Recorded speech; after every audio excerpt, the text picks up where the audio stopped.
Et les inconvénients aussi, hein. On est sur la même longueur d'onde quand même souvent. On œuvre vraiment pour l'entreprise, c'est porteur, vraiment. C'est-à-dire que quand on est en compète et que ça ne marche pas forcément, il y a toujours le cocon familial qui fait que ça permet de relativiser. Et puis quand on réussit, c'est vraiment une réussite de famille.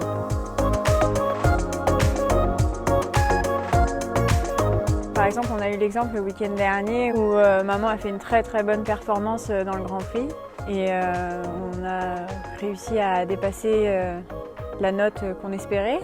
Donc elle a enfin eu ses 71, ça fait un moment qu'on y travaille et c'est vrai que comme elle disait avant, c'est vraiment une réussite de famille. C'est vraiment ça, c'est de se dire que ce soit elle ou Jean-Marc ou moi ou même Lara, quand ça marche bien, c'est voilà, c'est ça qui fait la flamme, c'est ça qui fait que c'est génial.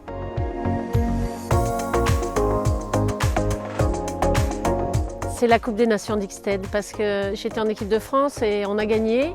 Et donc ça a été une victoire en Coupe des Nations. C'est quand même le truc improbable. Je ne pensais même pas un jour pouvoir participer à ce genre d'événement, quoi. Voilà. Donc c'est vrai que ça, c'est mon plus beau souvenir. Ouais. Moi, je dirais que c'est le Grand Prix spécial de Saint-Lô avec Tahiti. D'ailleurs, j'ai pleuré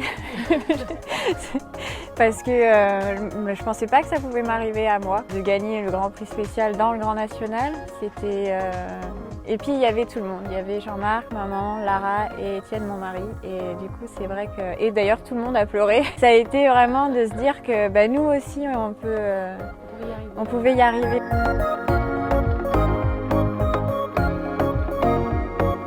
Ça, c'est pour toi, ça. Il faut qu'il ait de la force dans le dos et dans les postérieurs, qu'il ait une tendance montante, il faut qu'il ait plutôt une belle sortie d'encolure, il faut qu'il ait du sang, beaucoup de sang. Il faut que ce soit des guerriers. Ça veut dire qu'on va quand même parfois passer des séances pas faciles. Donc il faut réussir sans les briser, à les soumettre, à faire en sorte qu'ils adhèrent à ce qu'on veut faire et après qu'ils expriment voilà, leur tempérament dans la soumission en fait.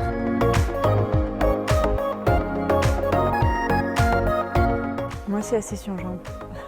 C'est un exercice de base tout simple, mais qui se fait aux 3 allures et justement qui, par sa simplicité, permet de se rendre compte de ce qui ne va pas et d'améliorer à la fois l'équilibre, la souplesse. Bon, en revanche, moi, c'est la préparation des pirouettes et les pirouettes.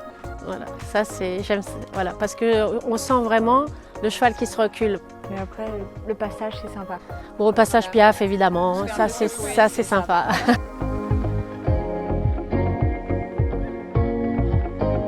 On prépare nos chevaux ensemble.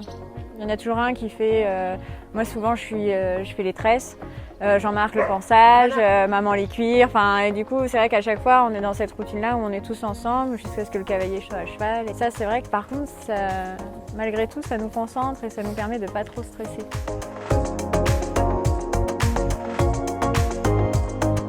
Au niveau sportif, ça sera Jean 5 puisque c'est elle qui m'a permis d'accéder aux plus belles performances et d'aller en équipe de France. Mais sinon, c'est mon premier cheval de Grand Prix qui était un anglo-arabe qui s'appelait Birdie. On a vraiment progressé tous les deux ensemble et j'ai fait vraiment mon premier Grand Prix avec ce cheval-là qui était un génie très compliqué pour moi. C'est-à-dire je l'aurais maintenant avec l'expérience que j'ai, je le montrais certainement différemment. Mais c'est vrai que ça a été quand même pour moi une belle rencontre. Et c'est ce qui m'a permis aussi d'être ce que je suis aujourd'hui, c'est ce cheval-là. Pour moi, sportivement, il y a eu Tahiti, donc qui m'a emmenée, mais après, je l'ai eu qu'un an et demi. Donc après, c'est vrai qu'elle m'a beaucoup donné. Je sentais que quand j'arrivais à rentrer sur un rectangle, elle serait allée au feu pour moi.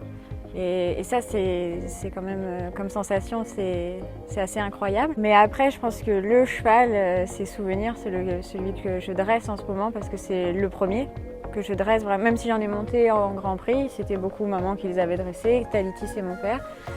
Ossado, on l'a récupéré, il avait quand même été dressé un peu en Espagne. Et souvenir, c'est celui que je dresse moi. Donc je pense que ça va être celui-là.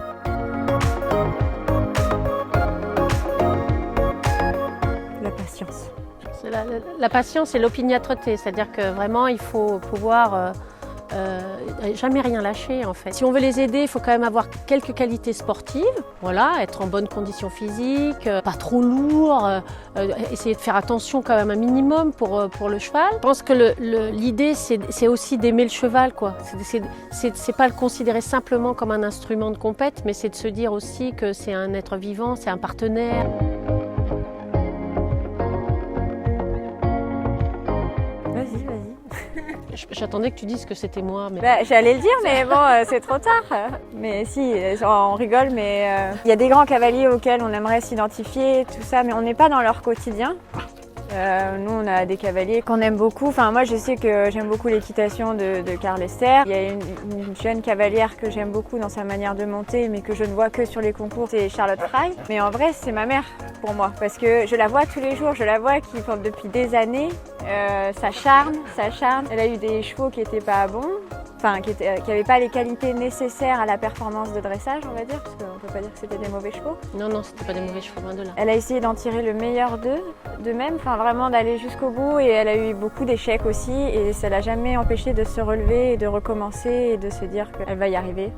Et que même si un jour elle n'y arrivera pas, au moins elle a tout donné pour y arriver. Moi, en termes de cavalier, je dirais que souvent j'ai certaines images, mais sur une allure donnée par exemple. C'est-à-dire que ça va être un tel sur le galop, un tel sur le passage Piaf. Après, c'est vrai qu'il y a quand même une grande dame, c'est Isabelle Verte, quoi. Elle est quand même, elle revient toujours. C'est un exemple. Elle est quand même là avec des chevaux différents, parce que physiquement et dans le mental, ils sont tous différents. Et en plus, c'est pas ceux qui ont les meilleures qualités. Donc c'est qu'elle est quand même super forte, quoi.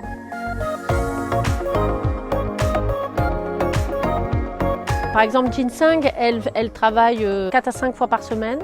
Et puis elle a 1 ou 2 extérieurs, ça va dépendre, voilà, et un jour de repos. Quand je la monte, je fais tous les mouvements du Grand Prix en fait. Je vais sélectionner un travail particulier, donc soit je vais travailler plutôt au galop, et puis je vais faire ou des sessions jambes, des incurvations, ou travailler effectivement les pirouettes. Il y a des jours aussi où on enchaîne, c'est-à-dire on enchaîne un petit morceau, parce que le cheval il a quand même besoin d'enchaîner. Même si le Grand Prix c'est toujours le même, c'est important quand même de se remettre sur l'enchaînement et de perfectionner l'enchaînement. J'ai pas eu trop le choix avec Souvenir qui s'est blessé au pré à l'âge de 8 ans. Il a eu une grosse blessure. Je suis partie pour le travailler. Je le travaille le lundi, le mardi.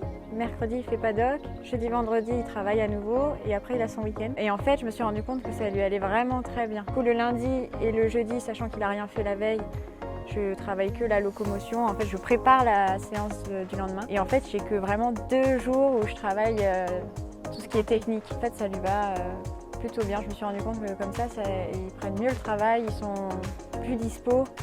Et du coup, on retransmet pas mal sur les jeunes.